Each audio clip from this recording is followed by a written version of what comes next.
we have to just take a very simple look at the legal world. It's like one big company that operates. It operates independently at times through different governments, but they're really all part of the same control factor. So, because the legal system is operated by lawyers and they are everywhere, they're all over the world and they represent Satan as the devil's advocates. When you look up the word company, it has an interesting meaning. It says group sharing bread, companionship, society. So the birth registration system does not register people; it registers events. So you're not part of their membership. For that reason, I always hear people argue that they're part of the government, and that's not really the case, because you can talk to or call government legal services in each of these different countries worldwide, and they're all going to say the same thing, that they don't give legal advice to the public, only to a separate government that's not really part of the people. So the legal system was never for you, because God never put it there for you.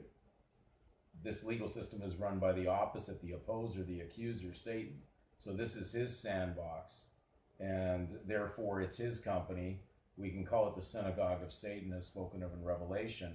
So these guys are tricksters, and they're spoken of in different places. Of course, the Bible, especially for people that are going into courts. Of course, we've talked about the surname, and I've already mentioned that the minute you walk in and state that surname, you've already said you're the debtor in their world, because they need a debtor to pay the bill. So we look at Isaiah 29, verse 21, it says, talking about the evil, it says, who cause a person, speaking of evil, who cause a person to be indicted by a word, and ensnare him who adjudicates at the gate, and defraud the one in the right with meaningless arguments. So we've read this before. It's in a very, very distant video I had done in the past, dealing with woe unto ye lawyers. And Matthew Henry's commentary, he has some interesting comments. I'm not saying that that it's infallible as commentary. I'm just saying that there are some very interesting points that he makes that you can research that are valid with Scripture. And so when he's commenting on woe unto ye lawyers, for you take away the key of knowledge, he's pointed here when he comments on his first beginning commentary on that Scripture is, they keep up the trade, as it were, in succession, speaking of the lawyers, and therefore are responsible for the debts of the company. Interesting wording there, that they're responsible for the debts of the company. He's talking about the legal company. He's talking about the world that is away from God and spirituality, that's dealing with their made-up artificial make-believe world that they've induced people to participate in. That to the point that they actually believe that they are really a member and that they have ownership and control. All they have picked up is ownership to a debt because they have no grace. So there was a book written in 1939 by a law professor. Another thing you can check out when you have the moment. It's written by Fred Rodell, professor of law, Yale University.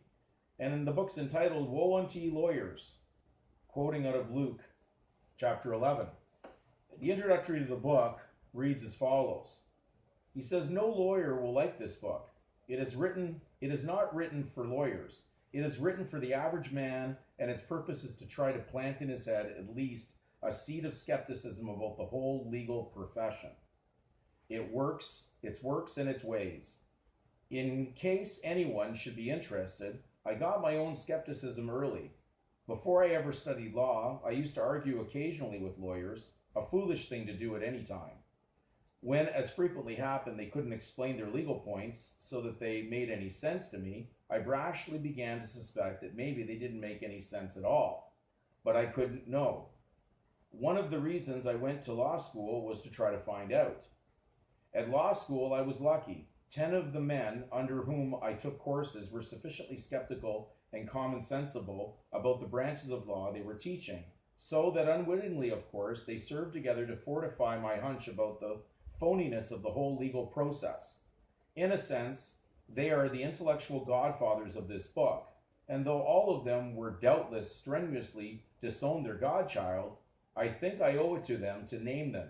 Listed alphabetically they are: Thurman Arnold, now Assistant Attorney General of the United States; Charles E. Clark, now Judge of the U.S. Circuit Court of Appeals; William O. Douglas, now Justice of the U.S. Supreme Court; Felix Frankfurter, now Justice of the U.S. Supreme Court; Leon Green, now Dean of the Northwestern University Law School; Walton Hamilton, Professor of Law at Yale University; Harold Lasky, Professor of Political Science at the London School of Economics; Richard Joyce Smith, now a practicing attorney in New York City; Wesley Sturgis, now Director of the Distilled Spirits Institute; and the late Lee Tulin.